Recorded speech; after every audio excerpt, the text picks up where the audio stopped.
of the ages returns to the light. Through galaxies burning, the song will remain. The fire eternal, the blood in our veins. Every sorrow, every flame leads us to the crown we claim. Eternal rain through the storm and fire, forged in the silence, rising higher. Eternal rain through the night, we'll stand together forever, hand in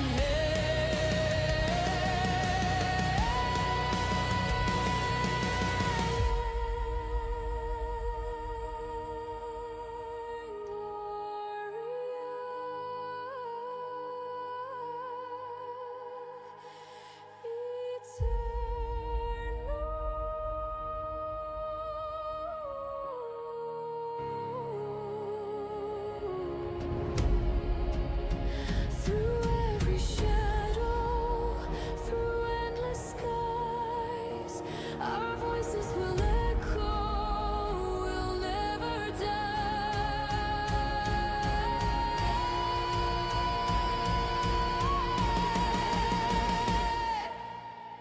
Eternal rain through the storm and fire, forged in the silence, rising higher.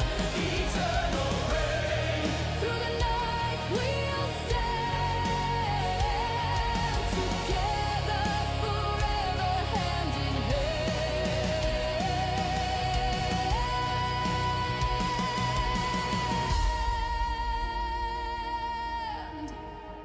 Eternal rain, forever we remain.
Through shadows of silence, the fire remains, carved in the heavens, eternal the chains.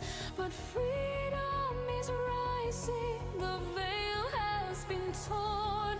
Through ashes and chaos, a new world is born.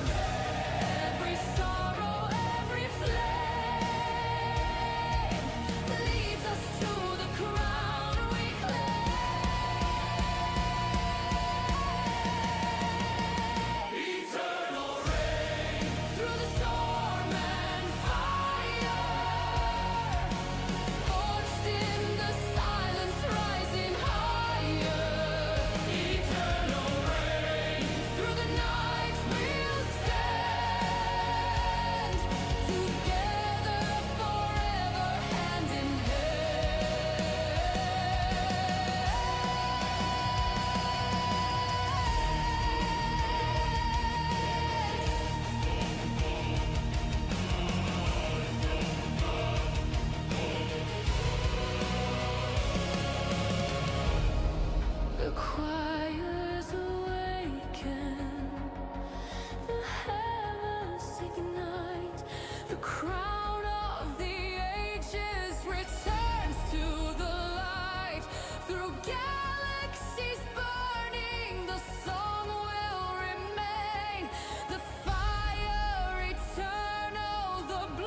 shadows of silence, the fire remains carved in the heavens, eternal the chains, but freedom is rising, the veil has been torn, through ashes and chaos a new world is born. Every sorrow, every flame leads us to the crown we claim. Eternal reign through the and fire.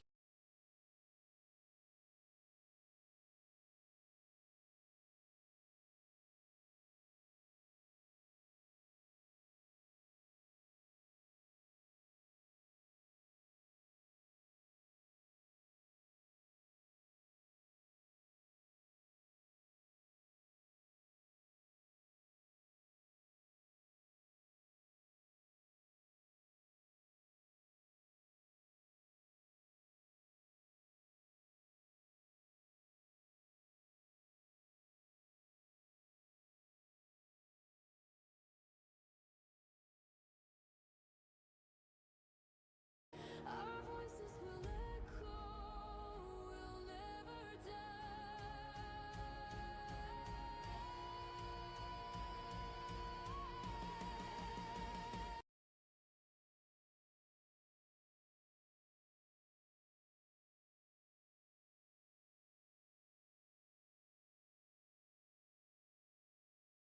Game developers from diverse experience levels. Our goal is to contribute to the game industry and support developers by organizing events and activities like this one. So you can reach us on Discord, WhatsApp, and Instagram, and you can follow our physical and online events through those platforms. Okay, I'm ready, and team, if you're ready, please join me in welcoming Darren Korb.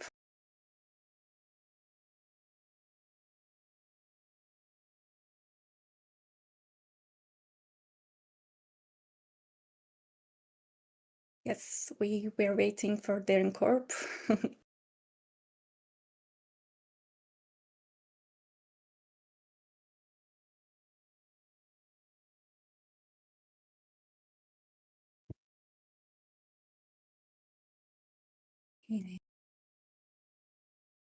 And by the way, welcome everyone. Thanks for your participation.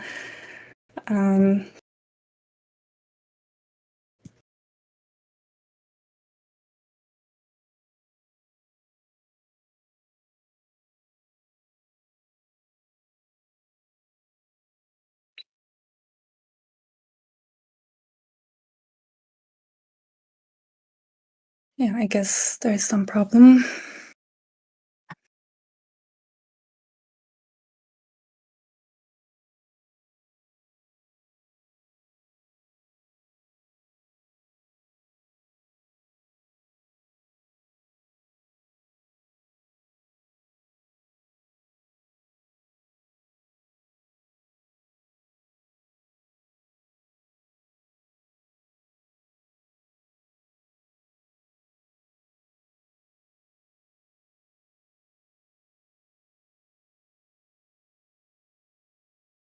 Sorry for waiting you.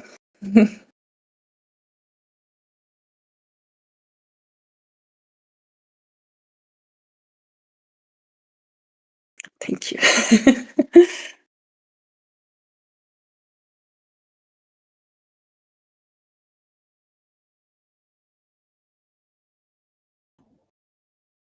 Hello. Hello, Darren. Welcome. Okay, it works. It works. I'm here. Yes, it works, Okay, finally. Perfect. Yeah. Sorry for waiting you. Welcome. How are you doing? Good. Yeah, I'm doing pretty good. Thanks for having me. Yeah, it's a pleasure to have you here. So thank you in advance for your interest and time. Yeah, all right. With your permission, I like to start with a quick note about how the session will go. As you know, this is a question and answer event. So after announcing it, we collected questions from participants and we organized them into categories. So, and by the way, just a reminder to all of you, our audience, can continue sending questions during the event, and we'll try to pass those along to Darren as long as they haven't already been asked. Yeah. If you're ready, Darren. Yeah. Okay. Could you start by briefly introducing yourself for the audience? Actually, I'm sure most people here already know you, but still, it would be nice to hear a quick introduction from you. Yeah, for sure. So I'm Darren Korb. I'm the audio director for Supergiant Games. I've worked on every single game that we've made, starting with Bastion, that I began working on in 2009 when the studio was founded, and then I've been working there ever since. The games include Bastion, Transistor, Pyre, Hades, and Hades 2. And I do all of the sound design. I record all of the voice and direct all the voiceover. I've acted in some of the games, and I make all the music. Yeah, great. Thank you. Okay. Now I start with the questions. Why did you choose to focus on game music instead of film music or other industries? What was your journey like? You know, it's kind of, I got into this industry in kind of a silly, not silly, but kind of a random way, maybe. One of my best friends growing up, we met when we were about 8 years old. His name is Amir Rao, and he co-founded Supergiant Games. And we played in bands together growing up, and we worked on creative projects together for fun. And I helped him out. He was in a game design class in college, and I did a music track for that, and I recorded some voices for that. But then after college, I was sort of trying to just do whatever I could. And I was living in New York. I was trying to do kind of any musical gig anybody would have me do. I was interning in a recording studio. I composed a couple of little spots for like an infomercial, like I did my friend's short film. I was writing songs. I wrote a musical with my brother. I was just kind of trying to do anything. I was joining bands on Craigslist just for the experience, of playing out more. And then when Amir was co-founding Supergiant, he asked me he's like, hey, do you want to do all audio for this game that we're going to make? And I didn't know at the time, I didn't know how to do it, or I didn't know even that was like a career path that was available to me. But as soon as he asked me, I was like, oh, that's perfect. Yeah, of course I want to do it. It is. Yeah, okay, great. Let's move on to a few more generous questions. Well, it's a little bit long question, but with an example. So here we go. As in all areas of design, both game design and music design involve a process of developing concepts. What does this process look like for you? To give an example from one of our participants, all these elements need to be translated into sound, right? Sometimes a character designer describes emotion and even imitates it vocally, or a narrative designer provides musical references. But in the end, a unique sonic identity still needs to be created. So, yeah. So what's my process of... Yeah. Yeah, so, it's interesting because the way I am given quite a lot of autonomy on our team, and I because I'm the audio director and I'm on team and integrated into the team, there's not a lot of like directives that come my way. I don't get a lot of like sonic examples of things. So, which I really like, because I'm sort of left to fill in the blanks on my own. Sometimes if people have like temp music or something that they really like, if they stick in somewhere, they'll fall in love with it. And like anything you make that isn't just exactly like the temp music will be disappointing, So it's really nice not to be in that position.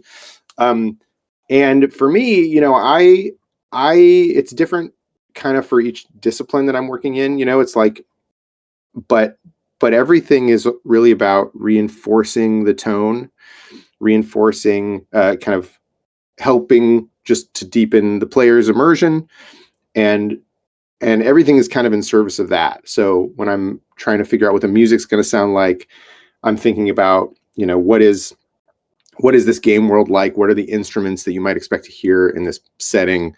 What is the style of music that makes sense for the tone we're trying to express with the game? And when I'm designing sounds, I often follow I try to go last in line. Like I try to follow the visual effects, which are often the last thing in the pipeline visually. So there's whatever the thing is, there's the animation, and then there's the visual effects. And so I try to, for sound, I'm trying to provide feedback a lot of times that's just kind of valuable and important for the player to have. But then I'm also trying to, everything's an opportunity to continue to express the tone of the game world and to try and reinforce that. So I'm trying to both match the visual, convey whatever essential information I'm trying to convey to the player, and then also kind of express, what the tone of the place is in a sonic way. And the same goes for like VO design and stuff. Like when I'm trying to figure out what a character is going to sound like processing wise, or even in the casting, a lot of it has to do with trying to figure out, kind of what this character is like. We have vocal references and stuff that we look at, like, oh, we love, Galadriel from Lord of the Rings. This character could maybe have a vocal quality like that, or whatever. We try to pick out references in media that we really like and think, tonally are kind of similar to the character we're trying to create. Yeah, I agree. I think it's a circular process, not the linear. You have to sometimes go back to the beginning and then, have to keep going. So making a new concept is sometimes hard. And how do you overcome creative blocks? Do you have any methods for that? Yeah, it's really interesting. I the longer I do this, the less I experience creative blocks, basically. Like part of it is because, the best cure for creative block is a deadline, in my opinion. And if you have a deadline, you're just going to figure it out.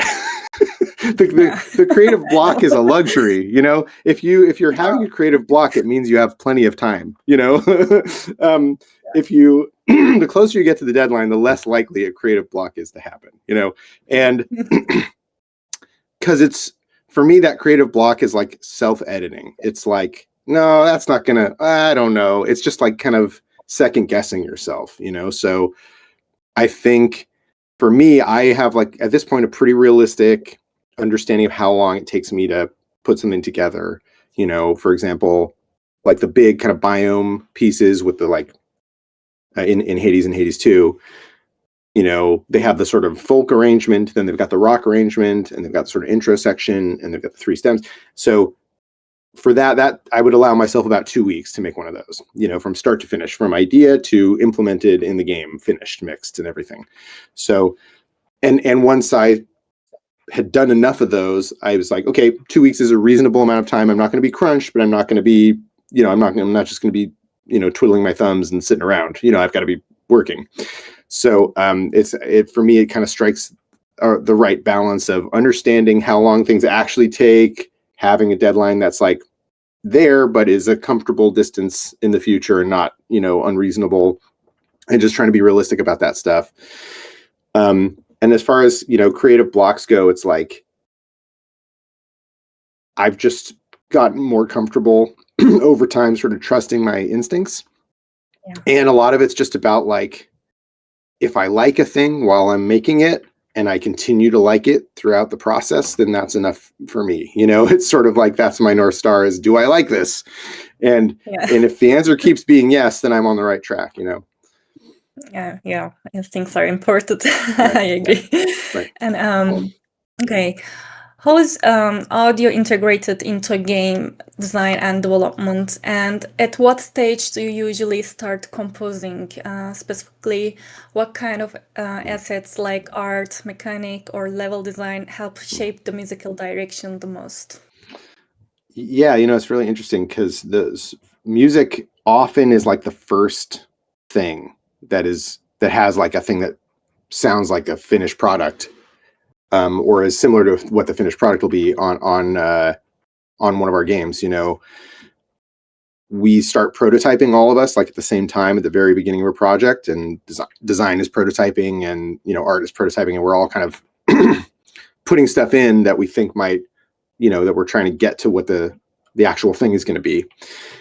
And a lot of times, I'll do like a couple of musical pieces, but they all tend to make it into the game. Like I think the only exception was maybe Transistor, where I spent, I iterated more heavily. Like it took me a while to figure out what the sound was going to be, but on every other project, I right away was working on something that ended up making it into the game. So, for example, in Bastion, the music, I think it's In Case of Trouble is the track. It's like the menu music, and that's what plays like when you're in the Bastion itself.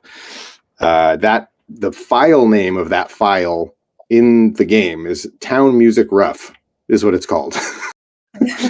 so that means it's like it was like the second thing I did, for that project, and it just stayed, and I never changed it, So I think,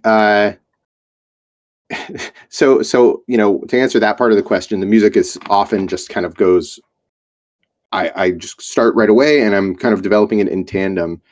And initially I'm just working off of what's the concept, what's the tone of the game, what are we trying to express? It's like the high level ideas, and I'm trying to express those musically, just like in a vacuum. And then once there starts being design and art and other stuff to respond to, I start trying to respond more directly to that, and have it relate to that. For example, in Hades, once I was working on stuff that did make it into the game, but once we figured out the sort of structure of the gameplay and the sort of room to room randomized sort of thing, and was pursuing the sort of roguelike thing, then I started figuring out like how the pieces were going to be structured, how I was going to implement them with the different stems, trying out the sort of stem randomizer that we developed, so working on and deciding, maybe some of these pieces should have strange time signatures to kind of reflect the feeling of going through this thing where you don't know what's next, and it keeps you on your toes and you're kind of tumbling forward.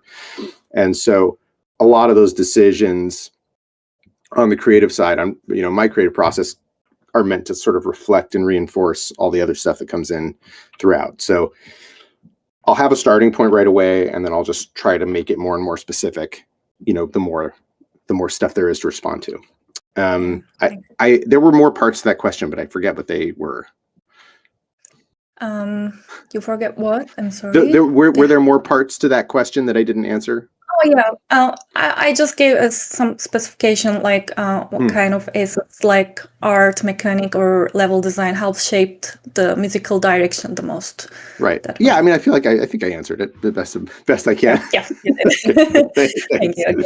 Yeah. Well, there are some Hades-related questions. Some tracks in Hades feel organic. How often do you use live instruments in your work, and what is your balance between using live instruments and samples? Yeah, I mean, I think it changes per project, and depending on like what the sonic palette is on that project, and then within that, it varies from piece to piece. For Hades, most of it's played. Like I'm playing most of the instruments on Hades. It's all the folk instruments and stuff I'm playing them. The bass is performed, I'm playing that. The drums are electronic drums that I'm performing and editing and stuff. So it's not they're not acoustic drums, but I am playing them, and the percussion, most of that is live. I use some like kind of canned percussion samples and stuff. And then the synthesizers, some of them, like there's a good chunk of Hades where I'm using like an actual analog synth that I'm playing, and then some of the synthesizers are software instruments and stuff. And I use samples occasionally. In Hades, not that much. It's it's like percussion samples or a handful of other samples. In Hades and Hades 2, I didn't use a lot of samples, but Bastion, for example, was a lot more split evenly between samples, software instruments, and live instruments. So like I use a lot more samples in Bastion than I did in Hades, but I think it mostly has to do with kind of the style of music of Bastion, where it's more like this trip hop style that does rely on samples. So I think it just depends on the identity of the project and what I'm going for. Yeah. I see.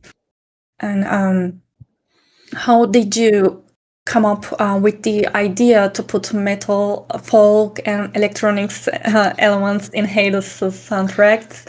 Also, and combining the atmosphere of ancient Greece and rock is very interesting, I think. And also, in addition, since it's a game based on Greek mythology, right? And you could have worked with Greek music. Why didn't you choose that approach? It's very interesting. Yeah, well, yeah. I mean, I think, for me, I looked at, when I started working on music, I looked at stuff that would have been like period accurate ancient Greek instruments and stuff, and like what music would have been like, thousands of years ago.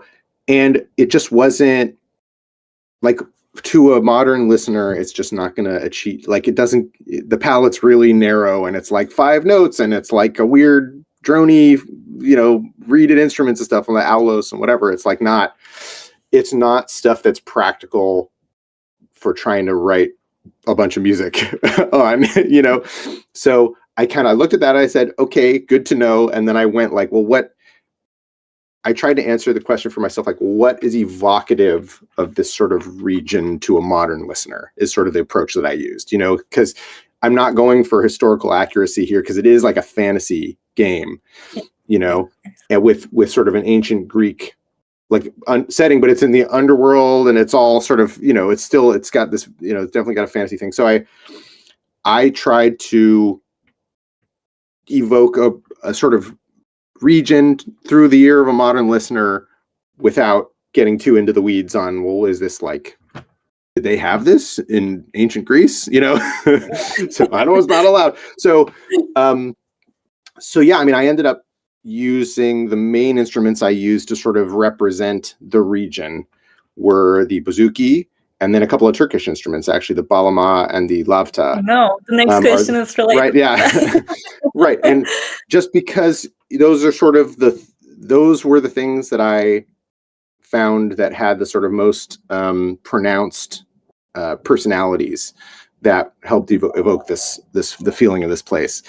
I spent some time in Turkey in 2005. I was a space camp counselor in Izmir for 2 months, actually.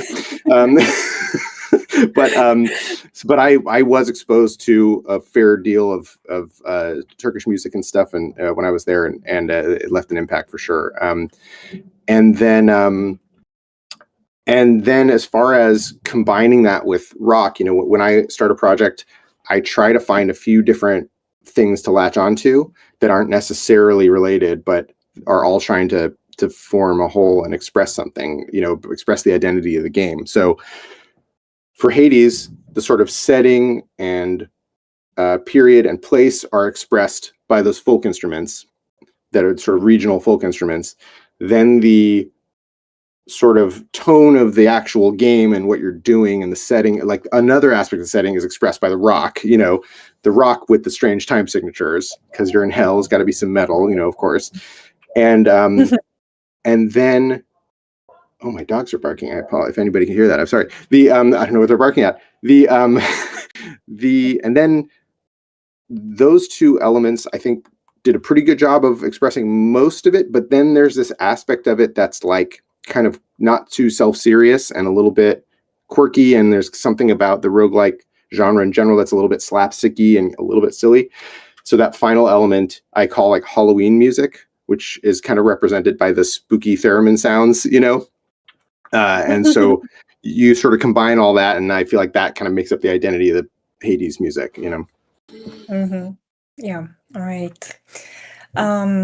Yeah. It's about bağlama. You played the bağlama in some of the Hades tracks, actually, right? Mm-hmm. Yeah. Yeah. Okay. Many people in Turkey were very excited to hear the bağlama being played in a day, Hades. And there was a lot of questions about that. So, Yeah. let's start with the general ones. Why Mhm. did you prefer to play it, and how did you learn to play? Yeah. So, how did I learn to play? I didn't. And You I'm didn't? just using my guitar understanding to play it, and I'm just kind of figuring out, I guess this is a kind of a major shape and this is kind of a minor shape, and I'm just kind of messing around and figuring it out. And sort of a tangent, but that's something I really like doing when I'm writing, which is trying to do an alternate tuning on the guitar, or something that makes me not be able to use any of my muscle memory of, well, these are all the chord shapes, and when I pick up the guitar I play this E major chord and it feels good or whatever, because those are things your hand wants to do and not like what your ears want to do, you know. So I try to remove that from the equation sometimes when I'm writing, and sometimes it's not about that, but I tend to like to follow my ears and just kind of experiment as much as possible, and like, what's this instrument sort of guiding me to do by just, when you play the open strings, what does that sound like, and if I'm moving, you know. So a lot of it just is me just literally messing around and trying to figure stuff out on the instrument. Yeah, it's very interesting. I mean, surprising the muscles works. Right. Also. Right. Yeah, it's interesting. I was going to ask about that style actually. I mean, did you ever take inspiration from Turkish folk music or listen? Because the way you play the bağlama feels quite unique compared to what we usually hear Right. here. Right. I mean, it's very stylized. And how did you develop that style, and what role did your experience with other instruments play in shaping it? Right. Yeah. So I did listen to some Turkish music, especially while I was in Turkey, you know, and I listened to, you know, I tried to listen to some amount. Not, I didn't do a ton of immersion in listening to regional music while I was working on it, but I had some exposure before. As far as, you know, it's, for me, I like picking up an instrument and not really understanding how it's supposed to be used is kind of part of the process for me sometimes. And then I just come to it and I just kind of figure something out. And that's sort of how I developed, you know, the style that I ended up going with, you know, on Hades, is just through taking my sort of guitar understanding and just applying it to this other instrument and figuring out sort of, you know, what works for me, and how can I approach this in a way that where I'm able to like apply some of my understanding from the guitar to this in a sensible way. And I do some fingerstyle stuff on it, like on Good Riddance, and I do some, you know, more picky strummy stuff, you know, like Out of Tartarus and stuff. But yeah, sort of a blend of those two techniques mostly. Yeah. Yeah. All right. Thank you. Mhm. What were the key experiences from your previous games that influenced your approach to Hades 2? Yeah. Definitely Hades was very informative for how I approached Hades 2. I took a lot of, you know, it's the first time we've done a sequel, and I was able to kind of hit the ground running in terms of the format of the music. You know, I knew, well, this format of like having this intro and then this sort of kind of folk arrangement section and then this intense section for the boss. Like, I knew I could carry that forward and just start structurally like that. So that was really helpful. I learned a lot on Pyre about reactivity, like trying to make music that was reactive to the player and responded to them. But in Pyre, it was really granular, and there were like all sorts of crazy stem combinations and all this stuff that could happen. And it was quite interesting and cool technically. And, but I think the impact of some of that stuff was less because it was not noticeable enough, perhaps. Like too subtle. There's like the changes were like too on a micro level instead of being a little bit more on a macro level. So I took that forward into Hades and Hades 2, where I'm like, okay, let's dial this back. Instead of 8 stems, we'll have 3, and then they'll turn on and off, and that'll be that, you know. So definitely like that technique, I sort of refined through the process of, you know, working on Pyre and kind of evaluating the impact of the work that I did there. And but yeah, so I'd say those are some of the main takeaways from previous projects that I brought into Hades 2. All right. Mhm. I see. Mhm. Well, we have some technical questions, I guess, here. How do you keep a track from becoming tiring for players even after hearing it many times? And how does making music loopable affect your compositional approach?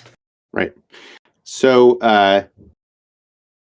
to answer the loopable part, it doesn't really affect the compositional approach. The implementation, it affects a little bit because often we'll have like an end you can advance to, but until you get to the point where we're going to call the ending, it's just going to not play that last part. It's going to start over, you know? Yeah. So, so it doesn't really influence how I'm writing. Can you repeat the first part of the question again? How do you keep a track from becoming tiring for players even after hearing it many times? Right. So that's always a consideration, you know, and in previous games before Hades, it wasn't as much of a consideration because, you know, you play through the game one time and then you're basically done. Maybe you play it again, but you're not going to hear the pieces like hundreds of times, you know? Yeah. Whereas in Hades, that was a consideration for the first time, really.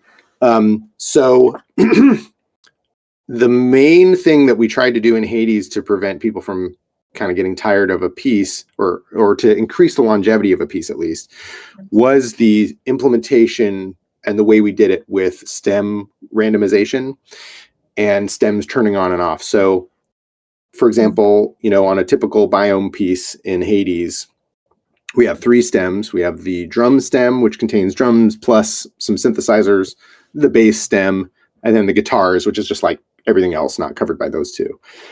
And when you get into a chamber with enemies, the drums are on, and then a random combination of those other 2 stems. And it's rolled randomly when you enter the room, like what stems are going to play in that room. So it's the drums plus nothing, one thing, or 2 things, you know? And so there was a pool, right? There was a sound pool that you system pick randomly. Right. So it can turn on all the stems or just one or the other, but the drums are always playing when there's enemies. And then when you kill the last enemy, drums turn off, and then whatever those other stems are keep playing. And then you enter the next chamber and it starts all over. So that was a system we came up with to try and make the experience of hearing the music be really custom and totally unique every run, because you're never going to hear the music the same way on 2 subsequent runs. It's always going to be different from room to room. And I believe we even made it so you couldn't have the same exact arrangement 2 rooms in a row. So it's going to change no matter what, like from room to room. So that was a big thing we tried to do to prevent the music from feeling samey, but we did want moments where you hear the music the same way, like at the bosses, that's the boss arrangement. And you're going to hear it like that every time. Because there is something to be said for having a little bit of that sense memory, sort of Pavlovian response that you get when you hear like the same, you know, you hear like this, it's like a musical identifier for a particular moment, you know, of the game. Okay. Let's continue. What's your process for turning in-game music into soundtrack work? I know that they are different. And how does your approach to arrangement change between them? Yeah, you know, right. It depends. It depends on the project. I mean, I think on Hades, I was really aware of this, of the differences as I went. And there wasn't much of a change between the in-game arrangement and then the soundtrack arrangement, other than you know, the soundtrack has all the parts playing all the time. It's not, you know, it doesn't have the stem randomization, obviously. And then there's an intro that I shorten for the soundtrack. There's like that long kind of loopable pulsing kind of anticipatory intro for each of those pieces that I shortened. But other than that, it's pretty much the same. I didn't really do much on a game like Pyre. I had to do a lot of soundtrack editing because I had 8 stems and all of them were constantly playing in the game and then they're selected between randomly, or not randomly, but they're kind of toggled between. And on the soundtrack, I had to like make a lot of editorial choices where like, okay, I'm actually going to choose. I had to do a lot of arranging on the soundtrack that I did not do when I was writing for the game. But that's the only one where it was like that. For the rest of them, it's pretty one-to-one with the in-game version versus the soundtrack. Okay. Does Supergiant do its own Foley recording? Sometimes, yeah. I tend to, because I'm kind of a one-person operation here, audio-wise, I tend to just like, if there's a sample library that I can pull from, I will. Because if someone already did the work, I don't know why I'm doing it again. But and just frankly, like, I don't have time a lot of times to be mucking about with stuff that I can do a different way, a more efficient way, So yeah, I'll use a combination of samples that I don't usually take a sample and just like chuck it in. I process it or I combine it with other sample. I do something to it to make it sort of unique. But yeah, I'll use a combination of samples, just sort of sound design stuff where I'm, sometimes it's synthesis, sometimes there's other methods, and sometimes Foley. Foley is usually though my like last resort because it's kind of takes the most time. Yeah, it is. Yeah, right. Yeah, great. You're not only a composer but also a voice actor. Right. Does being both a composer and a voice actor influence how you musically design character acting or character's personality through music? I'm not sure that I have any conscious connection between those two things. Really, to me, it's like it all goes through the same filter of, do I think this sounds right? And I'm the same person, so I imagine there's some connection there. And I have once we sort of establish what a character is like, I try to be consistent with the sort of cadence of that character's speaking and the way they, trying to understand like what sounds right for that character. But yeah, I don't know that there's a lot of interplay between those two things necessarily, direct, like on purpose, at least, Okay. And now we would like to hear more from your experience, actually. What is the most common mistake beginner game composers make? Do you think so? Right. I think it really depends on the style in which you work. I know for me, because my style is, I'm not writing sheet music for somebody to perform and then the piece is done, right? Like when I'm done with the piece, it's done, usually. Meaning like it's produced and mixed and is how it's supposed to sound. So for me, one mistake I would make sometimes early on is I would share a piece before it was ready to be shared, I think. Like, here's what I'm thinking, here's my skeleton of the piece, and I'm going to do this, and I'm going to do that, and I'm going to add these things, and it'll be like this, but it'll be, more. And the problem is, I find when you share a piece that's in that state, if you get feedback on it, there's no way to know if that feedback is responding to what's actually there and what you have in mind, or what's not there yet. And if it's a response to what's not there yet, it's not really helpful feedback. So I found that kind of frustrating sometimes if I get feedback on a piece that wasn't done, I had a lot of trouble parsing whether or not it was valuable feedback. So the thing that I started doing was just making a piece as good as I could before I shared, like basically finishing a piece as much to the best of my ability before sharing it. And I noticed that when I did that, first of all, there was just there were fewer notes. And if there were notes, they were either things I'd considered and decided not to do, or tried and decided not to do, or stuff I hadn't considered. And one of those two things, it's instantly, you can do something with either one of those things. The first one is, okay, copy that, but that didn't work because I tried it. Or okay, cool, I'll try that. I haven't thought of that, you know? And so Mhm. I find that to be a much more practical, um, it's just a much more practical way for me to deal with feedback if I do get that kind of feedback, you know? So yeah, that's something I recommend trying, because Yeah. if you calculate how much time it would take you to finish a thing versus how much time it'll take you to like iterate on it a million times getting notes, it's probably, you know, chances are you're going to save time overall if you just do make it as good as you can first before setting it Mhm. up. Yeah. You're right. Okay. What excites you the most about the future of video game music in terms of technology, AI, etc.? Right. Yeah. I mean, I'm not personally keen on AI stuff. I just don't. I'm like, you know, I don't want any of that, you know. But as far as the music, you know, technology goes, I think just being able to not be limited technically by, if I could have like more stems, if I can have more interactivity with the pieces, you know, from a technical standpoint, that's cool. But as far as I'm concerned, like, we're at a point now where you get to have really, you know, the high quality audio, you know, as at every facet of the game, and there's no real limitation already, I think, on the audio. So as far as I'm concerned, I'm able to kind of do everything I need to. The only thing is, man, if I could have like more simultaneously streaming stems or whatever, like things like that, that are just purely technical, that's cool, and it does open up some opportunities.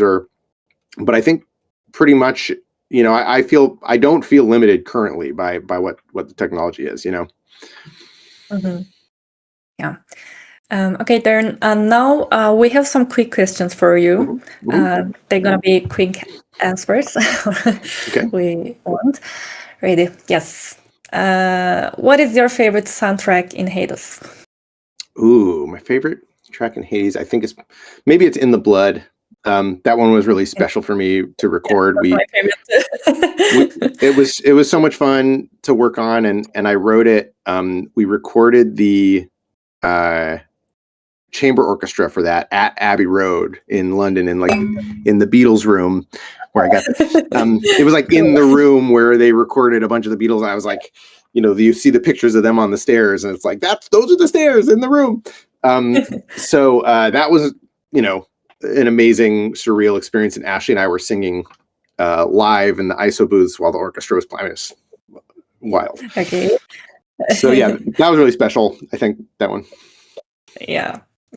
If you had a chance to redo the music for any game, which one would you choose? A game that that I didn't do the music for originally, you mean? Let's see here. I guess I really, you know, it's interesting because games where I love the music, I wouldn't want to redo it. And games where I don't love the music, I also wouldn't want to redo it, if that makes any sense. Like, I was like, well, I don't want to, because yeah, no, I don't think I have a good answer to this one. I'm, you Yeah, know, we can pass. yeah. Okay. What was the hardest piece you have composed? That's a tricky one. I spent a lot of time on Rock in a Hard Place from Hades 2. It was just like I was just kind of bashing my head against it for a long time, and so and I finally, like, I felt like I had a breakthrough eventually, but it just took me a while to get there. Like, I was just trying to evoke something really specific, and I was trying to do a lot. I was trying to have the, like, sort of trying to make it like convincingly like metal and have like the monster vocals in there, and then but also, you know, it still needs to fit the style of Skilla that we've established for the rest of the project. So that one was tricky. I had a good time doing it, but yeah, that one was pretty tough, I would say. Okay. What's your favorite instrument? Favorite to play is probably the drums. Drums. Guitar is sort of my first instrument, but yeah, I would say the drums are just the most fun. You don't have to worry about notes, you know. Yeah. Great. What are your favorite non-Supergiant games? Do you play any other games? Oh yeah, I mean, some all-time favorites are probably Fallout 2. It's one of my favorite games of all time. The original Dungeon Keeper left a big impression. That game rules. The music for that game is amazing too. And musically, Marble Madness and that, the original Marble Madness for NES left a big impression. Rock Band is like probably my favorite franchise of all time. Like I've definitely put more hours into Rock Band overall than like any other game. One of the more recent games like Into the Breach, I think, is spectacular. That's a really amazing game. Diablo 2, I've been playing, like I played it for like a decade after it came out, and then they just released a new character class in 2026 somehow, and I started playing it again, so that's great. Gosh, what other Papers, Please is an incredible game. XCOM Enemy Unknown, that game rules. Yeah, gosh, I've been playing Mugenics lately. That's really fun and exciting and really funny. Great music. So yeah, those are some highlights. Yeah. Okay. What is your favorite digital audio workstation? DAW. Yes, I use Logic Pro. Logic Pro is my favorite. Yes. Logic Pro. Okay, and your favorite sound effect, like compressor or EG? I mean EQ. Sorry. Oh, my favorite, like my favorite plugin stuff. Gosh, I mean, I use a lot of the built-in Logic Pro stuff, honestly. Like that's part of why I like Logic Pro so much, is because it comes just kind of ready to rock. Like you don't really need to buy a bunch of plugins to make it super functional and good. I have a handful. Like I got this Wolf compressor from gosh, I forget who makes it, but it's like it was like made in combination with Wolfpack, the band, and it's got like a really fun character, and it has some like grit to it if you want, and it can simulate like 90s digital distortion and like tape distortion and all these other things that are like pretty fun things, and it's not very expensive. That one's quite cool. As far as like third-party plugins go, that's a good one. Yeah. Lastly, for the quick questions, favorite game soundtrack by someone else? Yeah, I think one of the most influential ones. I'll pick two. Marble Madness for the NES, which I mentioned. Like that game, I played it probably when I was like 5 years old, and I was like, just never heard anything that sounded like it. I was like, what is this? This is wild. And it's the first game soundtrack I remember kind of really being like, whoa, this is crazy. Another one like that, I guess I'm going to mention 3, is the original Bionic Commando as well for the NES. Was that game has incredible music, and it's weird. Marble Madness is quite weird. And then Dungeon Keeper, the original Dungeon Keeper, is so strange.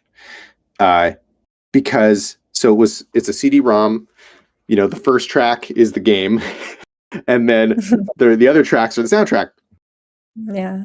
And two things. One, I remember, when I was a teenager, I took off that first track and burned a CD of just so I like had the soundtrack unofficially, it was like just the music, and I put it in my car and would drive around listening to Dungeon Keeper music, which is weird because you could only have one audio track like constantly playing at the time. And so it was either you could have like ambience, like ambient sound effects, or music, right? You couldn't do both. And Dungeon Keeper is kind of a mix of this weird ambient, creepy sound design mixed with industrial, like this like weird industrial music that's like pretty crazy feeling. So I would say that soundtrack really kind of blew me away in a way that a lot of other music didn't leave that kind of impression. I was really impressed by that because it was kind of more like the music I listened to outside of games than a lot of the game music I'd heard up until that point. It was more like, oh, this reminds me of Nine Inch Nails, and this reminds me of Marilyn Manson. This, like stuff that I was kind of interested in at the time as a angsty young teenager. So I thought it was quite cool. Yeah. All right. Okay, Darren, lastly, let's check recent questions in the chat. I'll try to post them to you. There was, let me check. Yeah, here we go. Have you ever hidden any Easter egg sounds in your composition? It could be a quirky instrument or a subtle theme like the Williams scream or a motif you have reused just for fun. As another musician, I've definitely added almost unhearable mimi sounds to a few of my own. Oh, that's funny. You know, I don't know that anything that qualifies as an Easter egg. I mean, I've definitely put like strange instruments and stuff, like, you know, Pyre heavily features the auto harp, and there's all, you know, I've done like strange, put strange instruments and things. I guess, you know, the closest thing, let me see if I have it reachable. It's too far away. My headphones aren't long enough, but I use this little, in Hades, one of the like main sounds of the game is this little like toy keyboard. It's a Casio SK1 from the 80s. And like, that's the sound of the theremin type sound in Hades, and Hades 2 is that thing. So definitely, like, I like to use kind of quirky, unexpected instruments and sounds, but I don't think I've like memed on purpose in the music. Okay. There's another question by Mustafa. Did your creative process change while working on the songs of Supergiant games with Austin Wintory? If so, how would you describe that difference? What was the most interesting and unexpected part of rearranging the songs for an orchestra?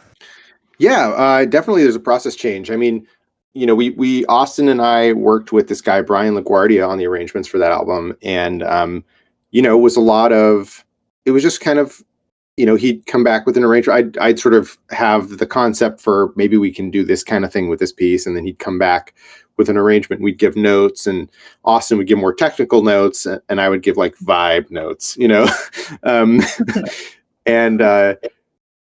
And so, yeah, and then we got to something we were really happy with ultimately. And you know, we weren't composing anything on that one, so it's kind of just a whole different ball game, like a whole different thing than my normal process. But I will say the process of working on, I did co-compose some tracks on Hades 2 with Austin, like Olympus of Flame and a lot of that stuff. And that process was really fun and quite different, because that's the first time I did it a little bit in the first game with On the Coast and In the Blood, where it's like a piece that's meant to have orchestra in it in its original, its incarnation. And so that was the case with these tracks on Hades 2 as well. And so writing, knowing there would be orchestra on a larger scale, you know, we wrote for a full orchestra and a choir and stuff on Hades 2. So it was like a much bigger scale operation. And that process was incredibly fun for me, because I would, you know, outline the piece, kind of, I'd send it to Austin and be like, here's my thought for the A section. And it was like very lightly arranged. It was like mostly just kind of a melody, like a main riff, like this kind of stuff, which is normally how I go about it, you know, and Austin did his thing and arranged the orchestra around it and kind of fleshed out the piece and sent it back to me. And I added my rock stuff and sent it back to him. And it was a really incredibly fun process collaborating with Austin in that way, because I think we have a lot of like complementary skills, you know, like very different sets of skills, you know, that are fun to kind of interlock together. So yeah, we had a really good time working on that stuff. Yeah. Okay. Let's see another question. In your process, is there a specific sonic space you leave open in your compositions to ensure the sound effects and the music aren't fighting for the player's attention? You know, I probably don't do as much of that as I should. I think sonically, you know, I do a lot of automated mixing in Fmod, which is the middleware that I use. And so when there's like high importance sound effects or VO or something, it'll like programmatically duck the music. And in the new version of Fmod, which we have not switched to yet, but probably for whatever we do next, we'll switch to, they have actually specific frequency ducking. So you can duck like just the mid range when someone talks, you know, so the music's still present, but it's not fighting. So I'm very excited to start getting into that when I switch to the newest version of Fmod. But another thing, you know, in the compositions themselves, I tend not to have a lot of melody frankly. It's a lot of riffs, but not a lot of melody. There's some light melodic stuff happening, but obviously in the vocal pieces, those have melody and it's a major focus. But because we have a lot of VO going on and a lot of other stuff going on, I think not having too much melodic information tends to leave some space for all that stuff to occur. Yeah. Okay. I'm sorry.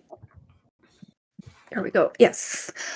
In Hades, the synchronizations, I'm sorry, it's hard for me Okay. to pronounce it, between gameplay, rhythm, and music feel seamless. What workflows or design approaches in code or level design help achieve that level of integration?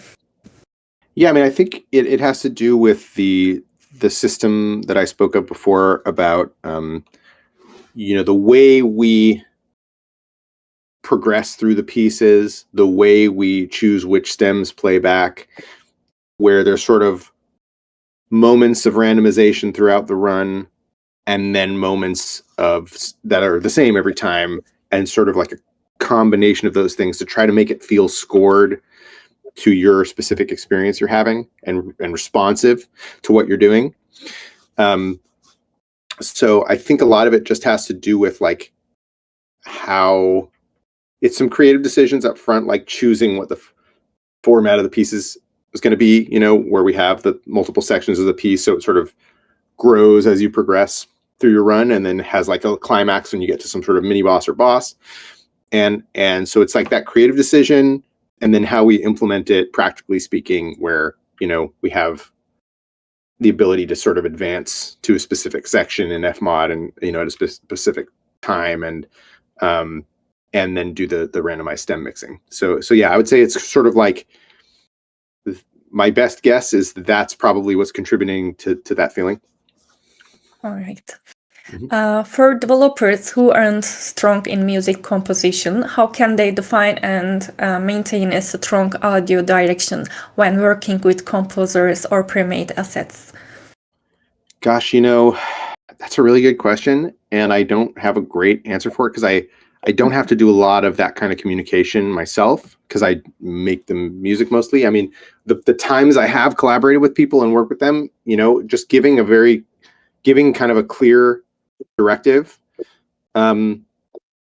that's not too specific, I think is great. And also trying to asking someone to do something that they're good at is really helpful. Like when I've worked with other people, I asked on the Unseen Ones, for example, there's this pair of incredible guitar players that I work with, and I had like one text chat with them where I was like, I'm kind of thinking of like, I have this piece of music, it's like 4 minutes long.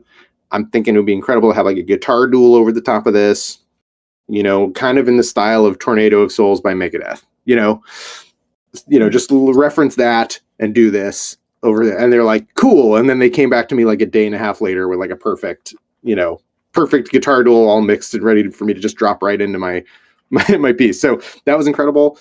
Or like Reflection Affection on Hades 2. I had this piece of music that I'd written for Echo, and I wanted a theme for Narcissus to be related to Echo's music, and I had the idea, like I wanted it to be like a romantic flamenco thing because he's so in love with himself, and it just seemed like a funny kind of fit to me.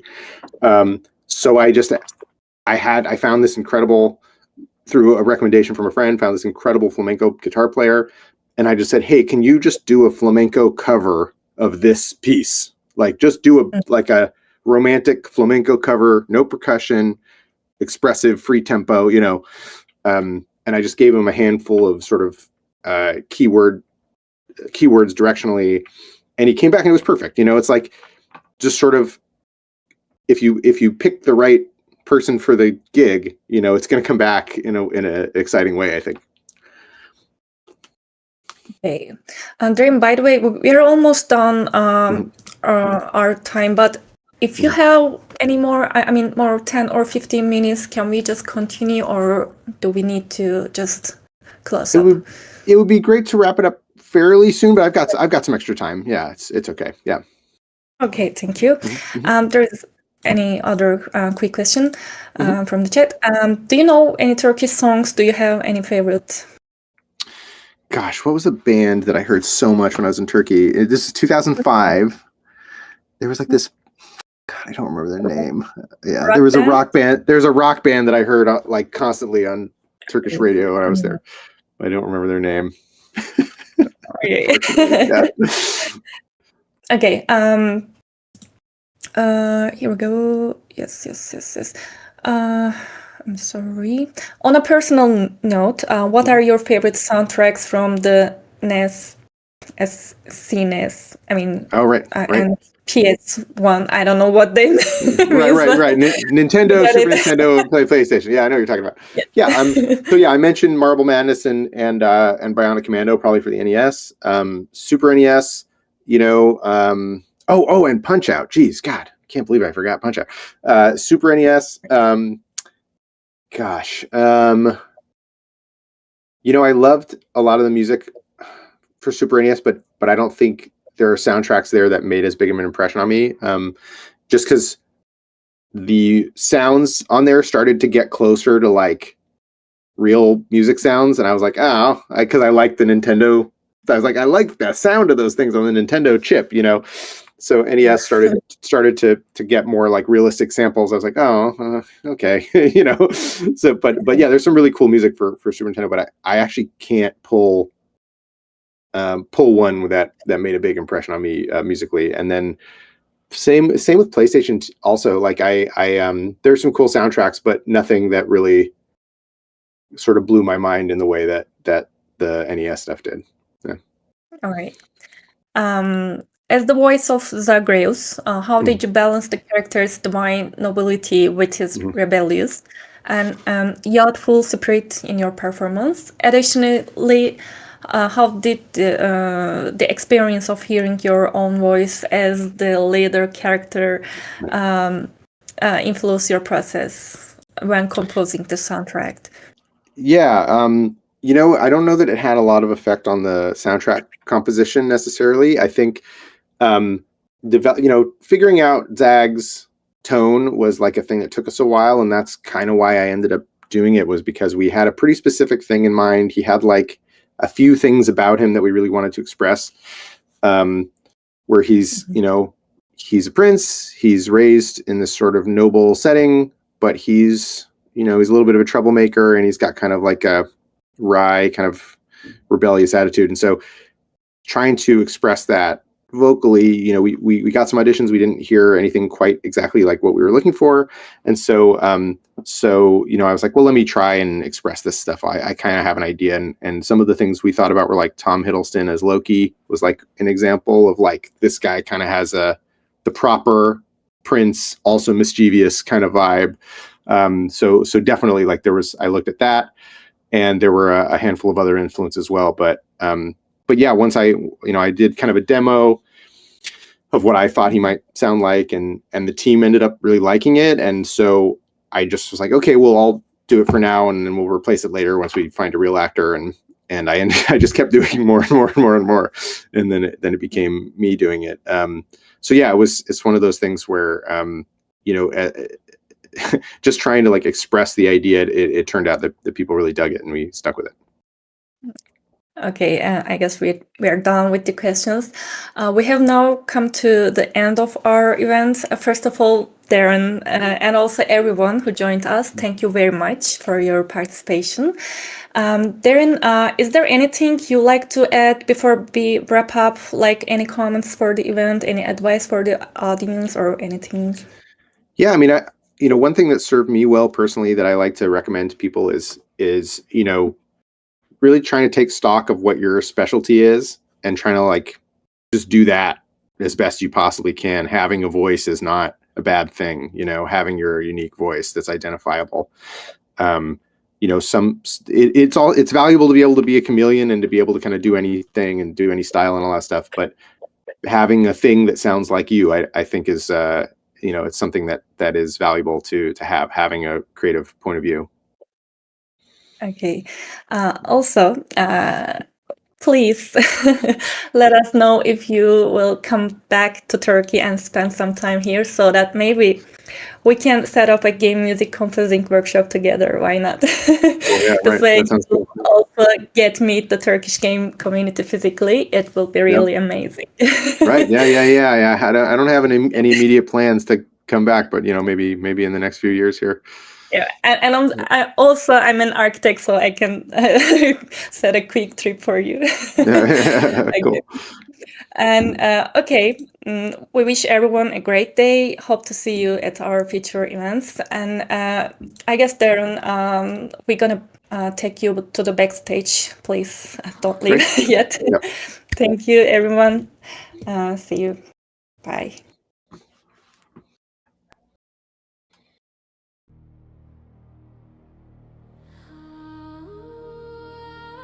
Selam.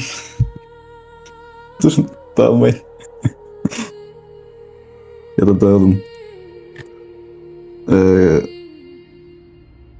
With you and ask you a lot of questions, as you always say. Awesome. Always heard. Great. By the way, we told you, I think Duhan told you, we are thinking of doing a content social media